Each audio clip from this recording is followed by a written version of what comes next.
Shalom Aleihim saudara-saudara yang dikasihi Tuhan dimanapun saudara berada. Rumah Tuhan adalah rumah kita.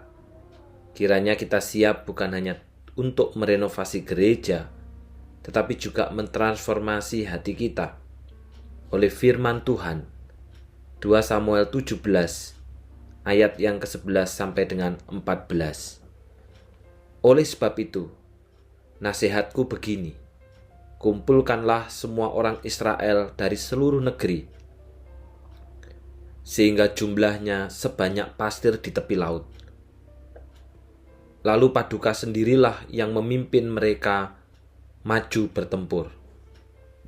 Kita akan menemukan Daud dimanapun dia berada, dan kita serang dia sebelum dia sadar apa yang terjadi.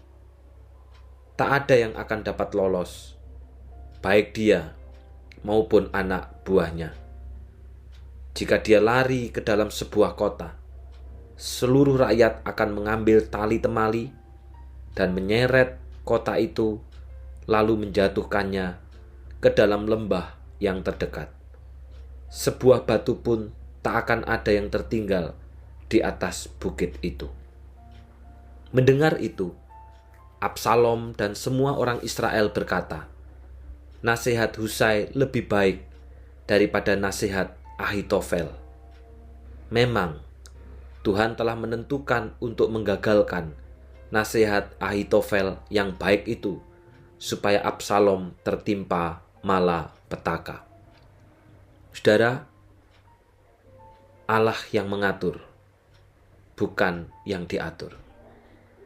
Masih ingatkah kita kolaborasi antara Daud dan Husai dalam merancang strategi untuk menghadapi Absalom? Waktu itu Daud baru tahu bahwa Ahitofel bergabung dengan komplotan Absalom, lalu meminta agar Tuhan menggagalkan nasihat Ahitofel kepada Absalom. Dalam kisah ini terlihat bagaimana Husai mulai terlibat dalam kancah diskusi tentang strategi berikut yang harus dilakukan Absalom untuk mengukuhkan kedudukannya. Walaupun sebenarnya Absalom sempat mencurigai kehadiran Husai, mulanya Absalom menanyakan ide Ahitofel mengenai langkah yang harus dia ambil. Dua ide diajukan oleh Ahitofel. Ide pertama disetujui dan kemudian dilakukan oleh Absalom. Lalu Ahitofel mengajukan ide kedua. Ide ini disetujui Absalom dan tua-tua Israel. Namun Absalom masih merasa perlu untuk menanyakan pertimbangan Husai. Husai tidak menyia-nyiakan kesempatan baik itu. Maka dia mengusulkan sebuah strategi. Di sini Husai memainkan perannya dengan tujuan agar nasihat Ahitofel tidak diikuti Absalom. Sebab nasihat Ahitofel sebenarnya sangat membahayakan posisi Raja Daud yang sedang menjadi buronan. Dan ternyata Allah bekerja dan menjawab doanya Daud.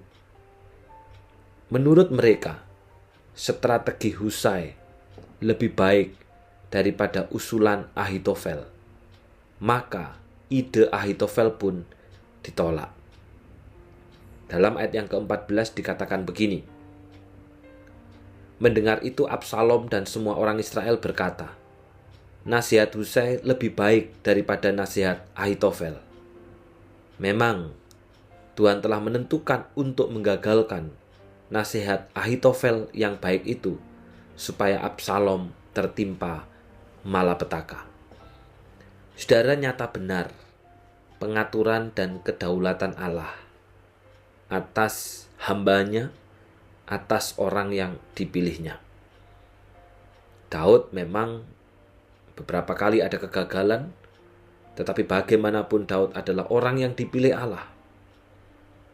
Strategi yang diuraikan oleh Ahitofel sebenarnya lebih baik, dan itu membahayakan Daud yang pada waktu itu sedang dalam pengejaran dan dikejar-kejar.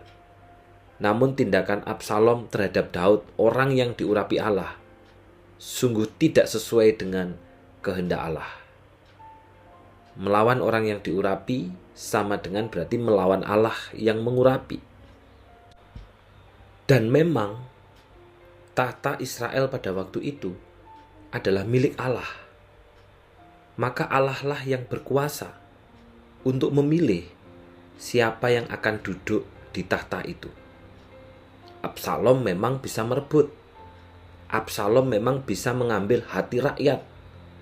Absalom memang bisa membuat Daud terusir daripada istana. Tetapi tetap di hadapan Allah. Allah lah yang punya tahta dan istana itu, dan berhak memilih dan memberikan kepada siapa yang dikehendakinya. Dan memang yang dikehendakinya adalah Daud. Saudara, kisah ini menyadarkan kepada kita bahwa tidak ada seorang pun yang berkuasa mengatur hidup dan masa depan seseorang. Tidak ada seorang pun yang berkuasa mengatur kemajuan dan perkembangan umat Tuhan. Dalam hal ini adalah gereja. Karena gereja ini adalah milik Allah. Umat itu adalah kepunyaan Allah. Maka Allah yang mengatur, Allah yang berkuasa, bukan Allah yang diatur. Bila kita hidup benar di hadapan Allah, maka Allah akan berkenan atas kita. Dan tentunya kita pun akan tinggal dalam sejahtera dalam pemeliharaannya. Meskipun mungkin ada orang-orang yang bermaksud buruk terhadap kita, bermaksud tidak baik, tetapi percayalah dan yakinilah, ada Allah yang menjaga dan melindungi kita. Sama seperti Daud, dalam situasi yang demikian, tetaplah kita percaya dan menyerahkan diri hanya kepada Allah. Karena Allah yang mengatur hidup kita, bukan Allah yang diatur oleh kita. Allah yang mengatur gereja kita, bukan gereja kita yang mengatur Allah. Mari kita berdoa. Bapa yang di surga, sekali lagi firman-Mu mengingatkan kepada kami bahwa Allah itu adalah yang mengatur, bukan yang diatur. Pada masa itu Allah mengatur bagaimana kerajaan Israel, tahta dan istana itu adalah milik Allah. Dan Allah berhak memberikan kepada siapa yang Allah kehendaki. Manusia bisa merebut, manusia bisa mengambil seperti Absalom. Bahkan Absalom pun bisa mengusir Raja Daud, raja yang sah pada waktu itu. Tetapi ada Allah yang tidak akan pernah tinggal diam. Karena memang sejak dari semula Allah sudah memilih Daud, dan Allah tidak pernah memilih Absalom.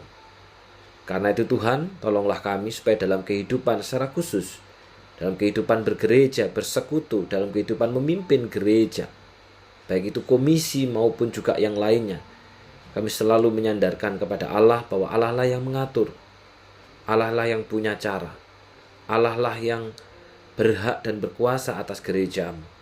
Kami bisa berupaya, tetapi segala sesuatunya ada di dalam tangan Allah sendiri.